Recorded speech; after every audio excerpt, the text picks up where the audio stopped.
ক্ৰীড়া বাৰ্তা নমস্কাৰ ক্ৰীড়া ক্ষেত্ৰৰ শেহতীয়া বাতৰিৰে সমৃদ্ধ আকাশবাণী গুৱাহাটী কেন্দ্ৰৰ বাতৰি বিভাগৰ সাপ্তাহিক ক্ৰীড়া বাৰ্তাৰ সৈতে মই অনুজা লোপামুদ্ৰা ইংলেণ্ডত আজি আৰম্ভ হ'বলগীয়া কাবাডী বিশ্বকাপ 2025 প্ৰতিযোগিতাত ভাৰতৰ পুৰুষৰ দলটো নিজৰ প্ৰথমখন খেলত ইটালীৰ বিৰুদ্ধে অৱতীৰ্ণ হ'ব সাদিনীয়া এই প্ৰতিযোগিতাত 60খনতকৈও অধিক খেল অনুষ্ঠিত হ'ব পুৰুষ শাখাৰ প্ৰতিযোগিতাৰ বাবে 10টা দলক গ্ৰুপ এ আৰু গ্ৰুপ বি হিচাপে বিভক্ত কৰি দিয়া হৈছে ভাৰতীয় দলটোৱে ইটালী স্কটলেণ্ড ৱেলছ আৰু চীনৰ সৈতে গ্ৰুপ বিত প্ৰতিদ্বন্দ্বিতা কৰিব আনহাতে মহিলা শাখাত মুঠ 6টা দলে অংশগ্ৰহণ কৰিব ভাৰতৰ মহিলা দলটোৱে গ্ৰুপ ডিত ৱেলছ আৰু পোলেণ্ডৰ সৈতে প্ৰতিদ্বন্দ্বিতা কৰিব কাবাডী বিশ্বকাপৰ এয়া হৈছে দ্বিতীয়টো সংস্কৰণ 2019 চনত মালয়েছিয়াই আয়োজন কৰা প্ৰথম সংস্কৰণত ভাৰতে পুৰুষ আৰু মহিলা উভয় শাখাতে বিজয়ী মুকুট লাভ কৰিছিল উল্লেখযোগ্য যে এছিয়াৰ বাহিৰত এইবাৰ প্ৰথমবাৰৰ বাবে কাবাডী বিশ্বকাপ আয়োজন কৰা হৈছে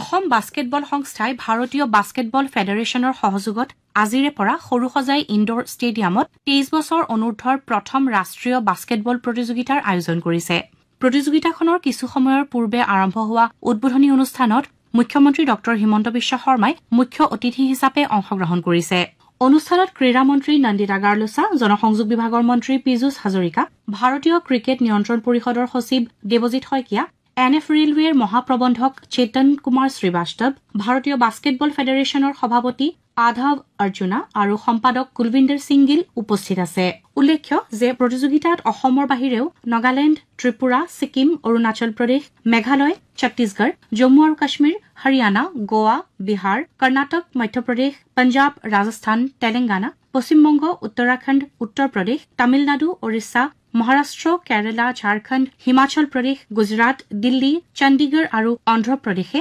যোগদান নিশ্চিত কৰিছে 24 মাৰ্চত এই প্ৰতিযোগিতাৰ সামৰণি পৰিব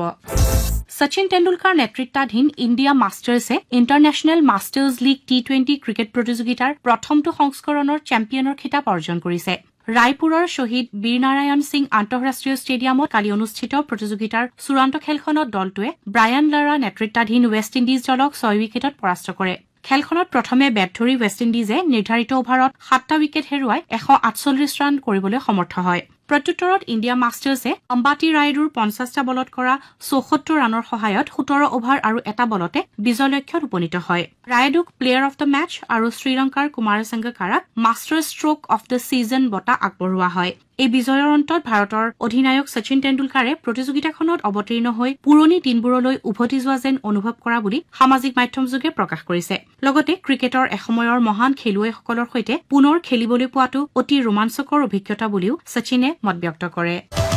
মুম্বাই ইণ্ডিয়ানছে যোৱা দেওবাৰে মুম্বাইৰ ব্ৰাবৰ্ণ ষ্টেডিয়ামত অনুষ্ঠিত ফাইনেলত দিল্লী কেপিটেলছ দলটোক 8 ৰানত পৰাস্ত কৰি দ্বিতীয়বাৰৰ বাবে মহিলা প্ৰিমিয়াৰ লীগ ক্ৰিকেট প্ৰতিযোগিতাৰ খিতাপ দখল কৰে খেলখনত মুম্বাই ইণ্ডিয়ানছে প্ৰথমে বেট ধৰি হৰমনপ্ৰীত কৌৰৰ 66 ৰানৰ সহায়ত নিৰ্ধাৰিত 20 অভাৰত 7টা উইকেট হেৰুৱাই 149 ৰান সংগ্ৰহ কৰে প্ৰত্যুত্তৰত দিল্লী কেপিটেলছে 20 অভাৰত 9টা উইকেটৰ বিনিময়ত 141 ৰানহে কৰিবলৈ সমৰ্থ হয় হৰমনপ্ৰীত কৌৰক প্লেয়াৰ অফ দ্য মেচ আৰু নেটালি চিৱাৰব্ৰাণ্টক প্ৰতিযোগিতাৰ মষ্ট ভেলুৱেবল প্লেয়াৰ হিচাপে ঘোষণা কৰা হয় মহিলা প্ৰিমিয়াৰ লীগৰ সামৰণিৰ লগে লগে ইণ্ডিয়ান প্ৰিমিয়াৰ লীগ IPLৰ অষ্টাদশ সংস্কৰণৰ আৰম্ভণিৰ দিনটোৰ বাবে উলটাগন্তি আৰম্ভ হৈছে ক্ৰিকেট প্ৰেমীসকলে অধীৰ আগ্ৰহেৰে বাট চাই থকা এই বৰ্ষৰ IPL প্ৰতিযোগিতা অহা 22 মাৰ্চত কলিকতাৰ ইডেন গাৰ্ডেন ষ্টেডিয়ামত আৰম্ভ হ'ব সেইদিনা হ'বলগীয়া আকৰ্ষণীয় উদ্বোধনী অনুষ্ঠানৰ বাবে প্ৰস্তুতি তুংগত উঠিছে 22 মাৰ্চৰ উদ্বোধনী খেলখনত Kolkata night riders royal Challengers বেংগালুৰুৰ বিৰুদ্ধে অৱতীৰ্ণ হ'ব প্ৰতিযোগিতাত অংশগ্ৰহণকাৰী 10টা দলক দুটা গ্ৰুপত ভাগ কৰা হৈছে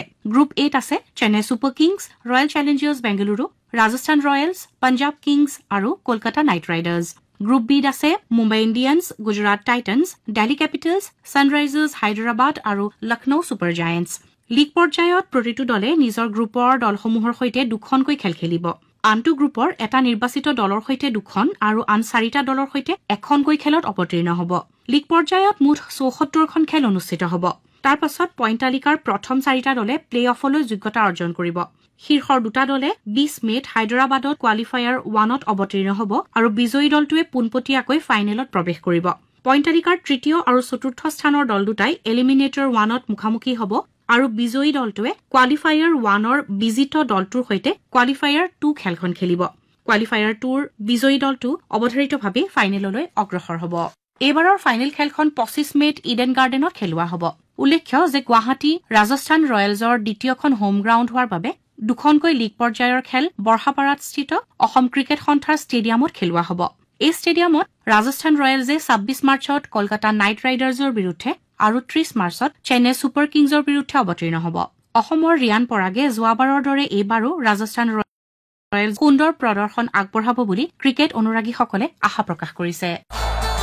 IPL T20 ক্ৰিকেট প্ৰতিযোগিতাৰ প্ৰাক্ষণত যোৱাবাৰৰ বিজয়ী কলকাতা নাইট ৰাইডাৰ্ছে উমৰান মালিকৰ স্থানত বাওঁহতীয়া বেগী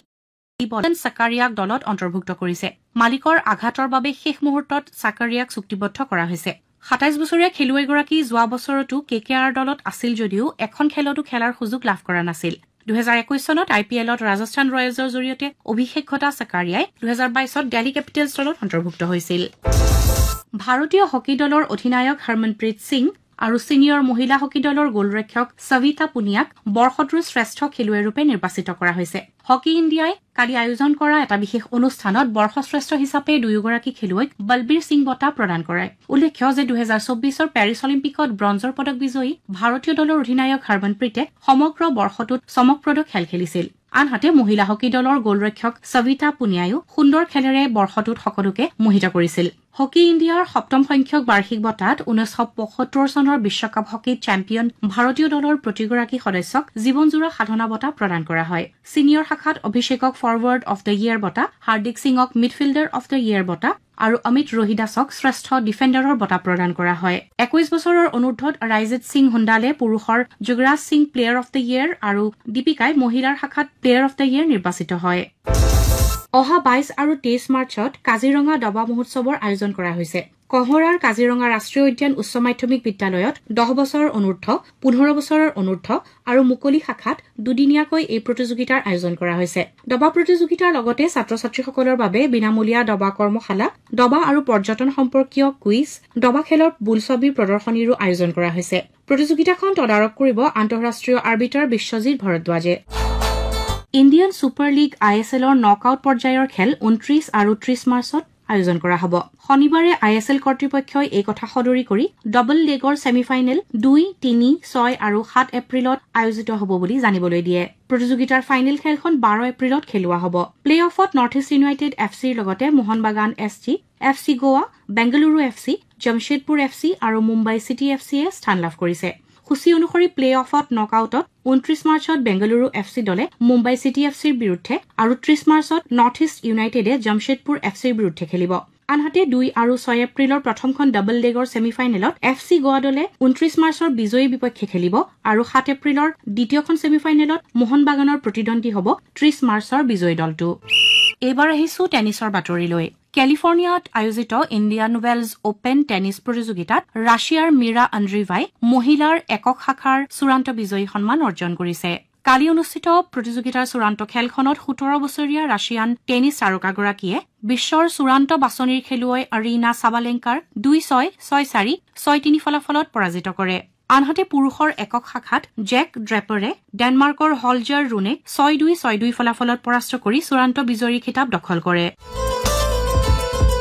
আকাশবাণী গুৱাহাটী কেন্দ্ৰৰ বাতৰি বিভাগৰ সাপ্তাহিক ক্ৰীড়াবাৰ্তাৰ আজিলৈ ইমানতে অন্ত পৰিল। সংকলন কৰিলে অনুজা লোপামুদ্ৰাই, সহযোগিতা আগবঢ়ালে অপূৰ্ব মালিয়ে। পৰৱৰ্তী ক্ৰীড়াবাৰ্তা অহা সোমবাৰে এই একেই সময়তে শুনিবলৈ পাব। নমস্কাৰ।